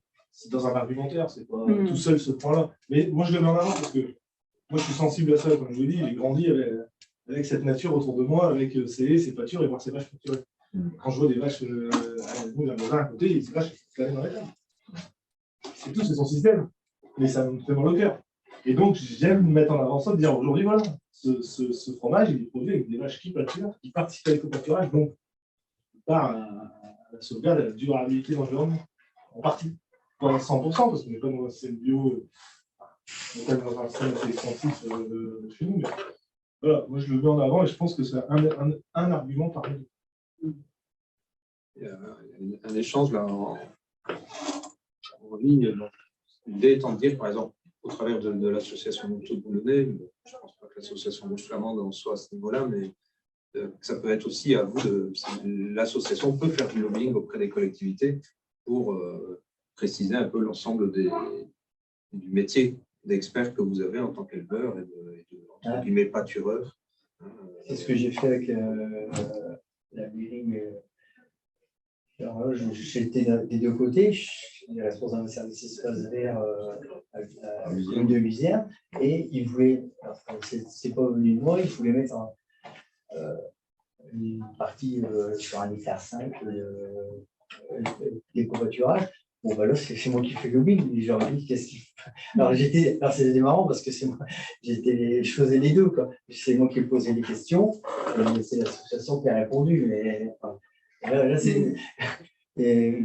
mais c'est bien fait. On s'est quand même mis, on a quand même mis des règles, et encore plus, parce que étant donné que je suis salarié là, il a fallu mettre les règles encore plus nettes. Vraiment, c'est complètement carré. Et du coup, maintenant, je m'en sers parfois, ces conventions, parce que tout est noté, je m'en sers pour les mettre ailleurs, ces conventions, parce qu'elles ont été beaucoup plus carrées qu'ailleurs. Si je prends l'exemple, on va remettre à César ce qui appartient à César quand même, mais le CRG Espaces Naturels Régionaux a quand même dialogué avec le département du Nord pour que dans l'ensemble de leur titre d'occupation des espaces naturels sensibles, la race locale soit le premier critère dans une race locale pour pâturer. Donc, ce volet lobbying s'est fait un peu. Bon, on savait qu'il y avait une oreille attentive, hein, c'est pas du lobbying commercial, c'est du lobbying politique différent. Je pense que c'est quelque chose qu'on ne va pas. Je pense que chaque acteur, autour de la race rouge-flamande, sur le CCRG rouge-flamande, les éleveurs, chaque acteur, quand on a l'occasion auprès d'un élu d'une collectivité de dire c'est des espaces naturels, pensez à nous, machin, on le fait. Je pense que naturellement, quand il y a une discussion, qu'on a l'opportunité d'échanger, on le fait. Et je pense qu'on Oui, mais c'est du ponctuel en bilatéral. C'est pas un message global qui commence à être. S'il y a d'autres éleveurs dans d'autres coins, voilà. S'il y a des endroits où vous irez. Enfin, voilà. Non, mais moi, simplement, par exemple, de discuter par hasard avec un élu parce que dans le cadre d'autres choses, et que je tombe et que c'est pas du tout mon territoire, je dis pensez aux races locales, machin. Enfin, voilà, parce que moi, ça me paraît. Il y a quand même un gros problème qui va arriver. Ça, c'est le plus gros problème qui nous arrive dans les décennies. Oui. Le renouvellement du cheptel humain. On peut voir. C'est ça qui va arriver, qui va faire. Oui, et ça, ce que tu dis là, Patrick, ça rejoint, enfin, j'étais pas là ce matin, mais les questionnements que j'entends sur l'agriculture urbaine, etc., qui est beaucoup plus permaculture, maraîchage, le métier de l'éleveur, c'est un vrai savoir-faire qui est un peu plus compliqué à comprendre par des villes, des services techniques. Je vois bien, on a mis des bêtes en ville. Les gens, les gars des services techniques sont un petit peu heurtés au départ. Enfin, ils se demandent si on va leur prendre leur boulot, déjà, hein, parce qu'ils ont l'habitude d'être assis sur une tondeuse et puis ils mettent le casque et puis ils sont rodés, quoi. Ils sont dans ce système-là, ils aiment bien. Mais d'un autre côté, on leur amène quelque chose de nouveau. On leur amène j'ai vu des gens dans des communes qui se prennent au jeu. Il y a tout le temps dans l'équipe un gars plus motivé, plus sensible que les autres. C'est à lui qu'on confie le numéro de téléphone de l'éleveur et de nous signaler s'il y a un problème. Et il va même jusqu'à, dans certains cas, nourrir, enfin amener un petit grain aux animaux pour les rapprocher de l'endroit où on va les récupérer. Et au final, c'est déjà arrivé que ce soit ce gars-là qui fasse le travail, que nous, on reste à l'abri, parce qu'il a l'habitude. Mais du coup, c'est un nouveau métier qui peut acquérir dans les collectivités. Ça reste aussi des relations, des opportunités un peu interpersonnelles qui créent des situations, mais du coup, il y a le risque aussi que ça soit un peu dispersé. Vous dites, quand vous côtoyez un élu dans un autre contexte, vous le dites, mais du coup, ça reste quelque chose de sporadique. Est-ce que vous sentez le besoin de, j'allais dire, une structure, mais pas forcément une structure, mais une espèce de réseau ou de collectif de coordination pour développer ces types d'expériences? Il existe déjà au travers notamment de Okay. Pour autant, pour l'instant, je ne pense pas que le CRG a capitalisé sur toute l'expérience acquise pour pour faire une espèce de vadémécum, Ouais, avoir mais le problème, une c'est brochure pareil, d'information vis-à-vis des collectivités. Ouais, mais après, c'est toujours pareil. C'est Oui. Je pense ouais, que mais c'est après, c'est pareil, il faut des moyens derrière. C'est des moyens payés, machin. Que là, c'est juste nous, avec notre goût et notre envie de l'exprimer. Parce qu'il y a des gens qui ne connaissent pas les covoiturage, toujours. Il y en a collectivité. Ce que je voulais Oui, mais voilà, ça peut être Justement, le ouais. rôle de Ouais, et c'est beaucoup d'énergie qu'elle avait captée. Et... Non, mais au moins, oui. il a posé des documents de synthèse qui présentent Ah ouais, l'expérience ouais, avec ouais. Ouais, le mode d'emploi. Ah ouais, c'est ça.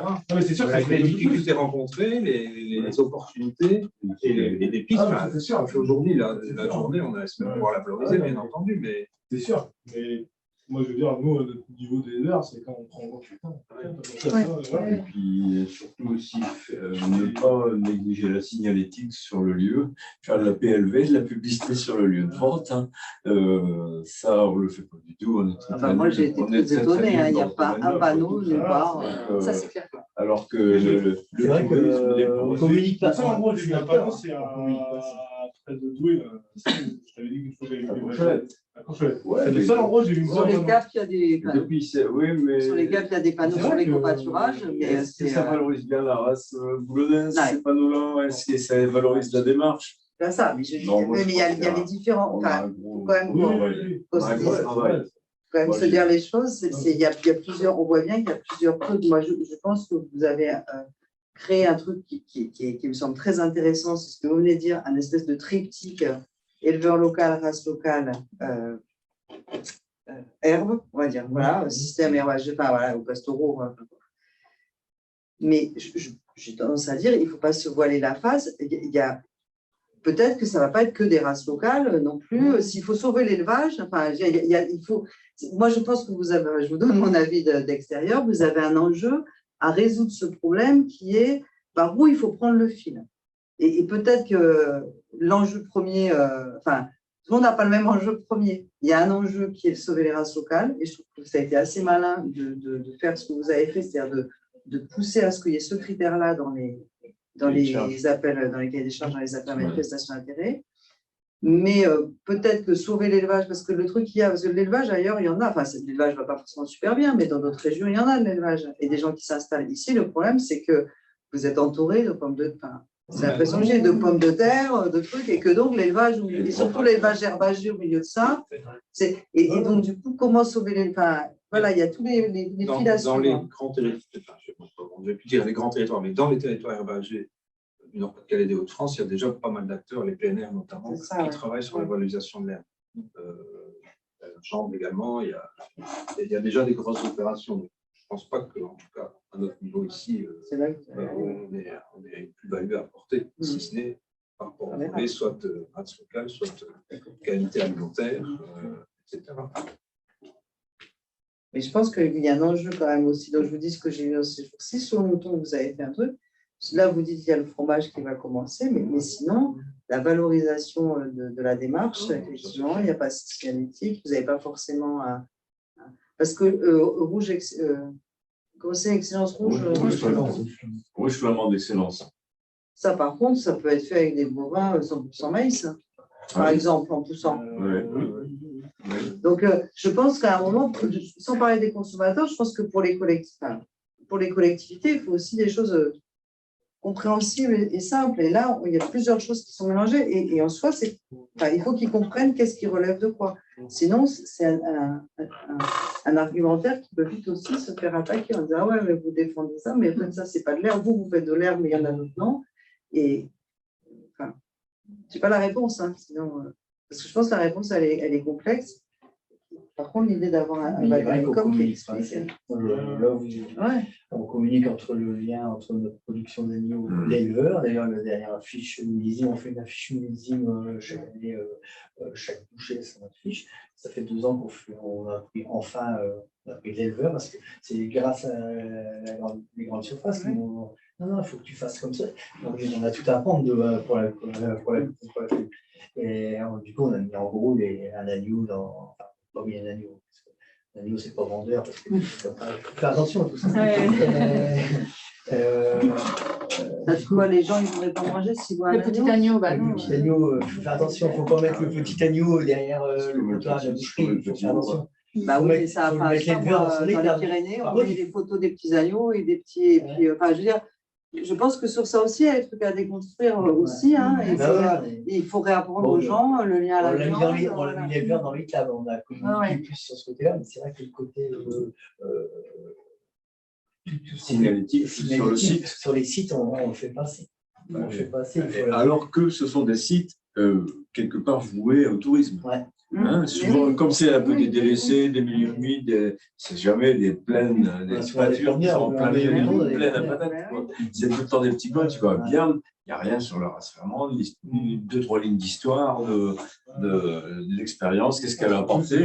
L'observatoire.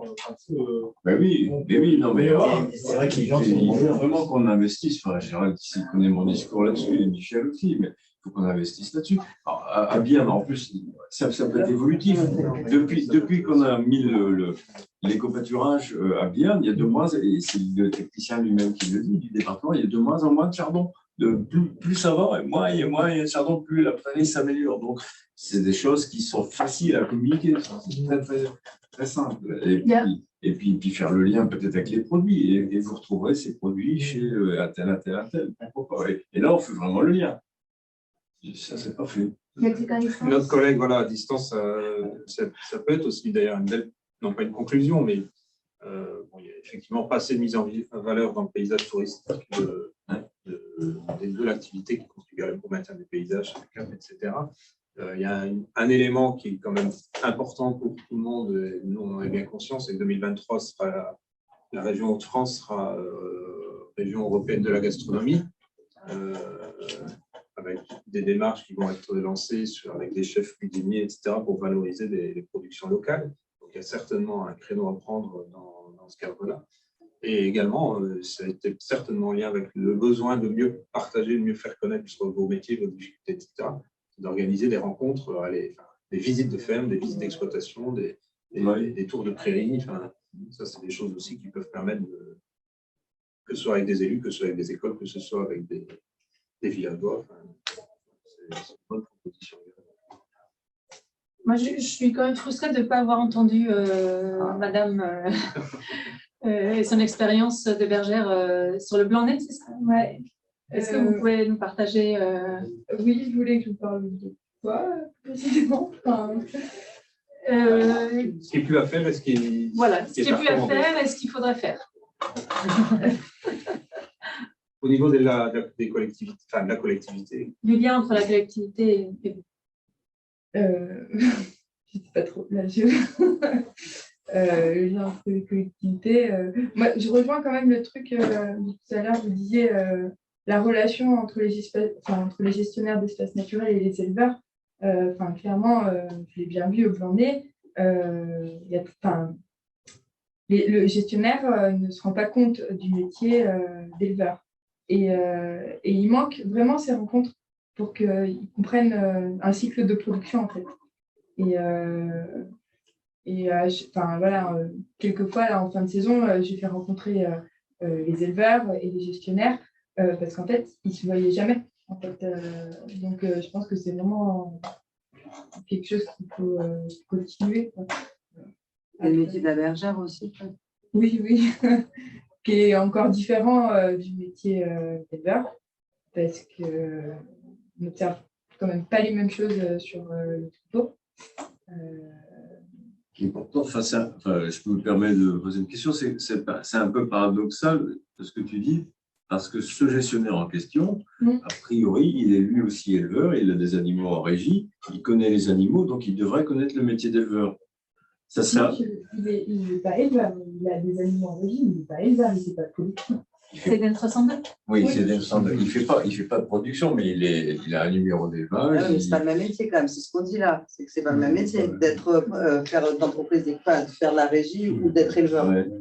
Mais parmi tout, non, mais il y a dans l'équipe, ils ont quelqu'un qui s'occupe des animaux. Oui, moi, je n'ai jamais rencontré, par exemple, cette personne. Eh ben voilà, mon interrogation, elle est là. Oui, mais c'est la seule structure en région publique, à ma connaissance, qui possède des animaux en régie. toutes les communes, la communauté urbaine de Dunkerque, on n'en a pas. Enfin, nous-mêmes, centre de soins génétiques, on ne possède pas. C'est la seule structure publique qui possède des animaux. Et donc, elle a une personne qui s'en occupe. Et toi, tu étais salarié de cette structure et tu n'as pas eu de rapport avec la personne qui s'occupe des animaux. Je l'ai croisé une fois quand il est venu en 2018. Alors, je ne vais pas juger. Non, mais là, c'est pas Il y a dans d'autres régions, hein, il y a d'autres gestionnaires d'espaces naturels qui ont des animaux en régie aussi, quoi, des réserves naturelles qui ont des animaux. Et qui travaillent avec aussi des agriculteurs locaux. Oui. Est-ce qu'il y aurait, de votre point de vue, des choses à améliorer sur le blanc-nez, enfin, je ne sais pas. Oui, enfin, ça, c'est que mon avis au niveau des races locales. Je pense que c'est vraiment bien il y a vraiment un intérêt. Et je crois que sur le Vercors, par exemple, il y a un nombre de vaches, alors je ne me souviens plus de la race, mais une race qui est imposée dans les cheptels, un minimum, non? C'est pas ça? Enfin, 10% en fait dans le cheptel pour avoir après faire partie de l'AOP Bleu Sassage. Et on ne dit pas de mettre tout le cheptel, mais en fait, du coup, ça peut être. Alors moi, là, c'était côté race, je ne sais pas trop comment le... Vous préconisez d'imposer un certain pourcentage de race locale Je ne dis pas d'imposer, mais c'est peut-être quelque chose à réfléchir. Je ne sais pas. Pour les AOP. Pour les AOP ou pour juste un maintien de la race. Ou pour avoir accès à des pas forcément pour avoir accès, mais peut-être aussi. Enfin, voilà, c'est une question. C'est d'avoir un intermédiaire entre la race pure, avoir le troupeau en race pure et... Ouais. Moi, je me permets, parce qu'on a quand même discuté, il y a un truc que j'aimerais bien que tu dises sur les trucs dont on a parlé, c'est dans ton métier de bergère, des choses dont on a parlé là, c'est aussi la relation avec le public, ce côté d'être berger, de faire du pastoralisme sur un espace comme celui-là. C'est pas facile, c'est pas évident tous les jours d'avoir un bon relationnel avec le public. Parce qu'en fait, on en côtoie 10 dans la journée, des fois, c'est plusieurs centaines. Et du coup, en fait, certains usagers peuvent penser qu'on est un peu aigri ou quoi, mais en fait, quand c'est la 15e fois qu'on côtoie la personne, qu'une personne nous adresse la parole et qu'en plus, il y a une façon d'aborder les choses, sans bonjour ou quoi, c'est un peu délicat en fait. Il faudrait quoi? L'explication, qu'est-ce qu'il faudrait? Je sais pas ce qu'il faudrait, mais du civisme, c'est vrai, hein, des règles civiques vis-à-vis du salarié, mais aussi des animaux qui sont sur les sites, quoi. Parce que avec des petits ruminants, il y a quand même beaucoup d'incivilité qu'on n'a pas avec des vaches. Des signalisations, des panneaux d'information, des choses comme ça, Oui, peut-être, hein, mais après les panneaux, il y a quand même beaucoup de gens qui ne les lisent pas aussi. Mais ouais. Plus d'incivilité avec des moutons qu'avec des vaches. Oui, bien sûr, les gens ont plus tendance à franchir une clôture s'il y a des moutons à l'intérieur ou à aller venir se promener à son chien. Les vaches, elles font un peu plus peur. Voilà. C'est